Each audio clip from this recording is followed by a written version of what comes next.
Baku tembak membara Kiwirok Jilid 3, Jenderal OPM Pegunungan Bintang menyerah dan kabur. Baku tembak di Kiwirok sudah 3 kali terjadi. Usai memukul mundur OPM Yahukimo dan mengevakuasi 4 penambang emas pada tanggal 27 September lalu, Satgas Operasi Damai Cartens dan elit TNI kembali terlibat adu tembak pada Minggu tanggal 28 September dan Senin tanggal 29 September. Dari 3 kali baku tembak ini, elit Cartens dan TNI berhasil memukul mundur pasukan Jenderal OPM Lamek Taplo. Para serdadu anak buah Jenderal OPM Lamek Taplo dibuat tak berdaya dan kabur.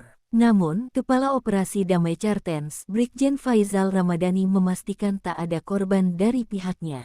Tim berhasil merespons dan memukul mundur kelompok KKB. Saat ini penyisiran masih berlangsung, ujar Faizal. Menurut dia, awalnya mendeteksi asap hitam membumbung dari arah puskesmas. Dari hasil pengamatan, terlihat 8 anggota KKB membawa 4 pucuk senjata api. Saat aparat bergerak mendekat, mereka mendapat tembakan di sekitar SMA Negeri Kiwirok, bangunan yang 2 hari lalu juga dibakar KKB. Awalnya petembak Jitu Cartens dan TNI memberikan temakan peringkata, namun tak digubris. Maka shot on target petembak Cartens membuat serdadu OPM menyerah dan kabur. Jenderal Lamek Taplo dan serdadu Pegunungan Bintang ini kabur. Wakil Kepala Operasi Damai Cartens, Komisaris Besar Polisi Adarma Sinaga menambahkan, aparat kemudian berhasil memukul mundur KKB yang melarikan diri ke arah Desa Lolim. Dari titik ketinggian, terlihat bukan hanya puskesmas yang terbakar, tetapi juga rumah dinas tenaga kesehatan. Keamanan masyarakat menjadi prioritas. Kami tidak akan mundur menghadapi gangguan KKB. Seluruh personel siaga penuh untuk mencegah terulangnya aksi serupa, kata Adarma. Kerugian material akibat aksi tersebut mencakup 1 unit puskesmas yang sedang direhabilitasi serta rumah dinas tenaga kesehatan. Diketahui, puskesmas Kiwirok bukan kali pertama menjadi sasaran. Pada September tahun 2021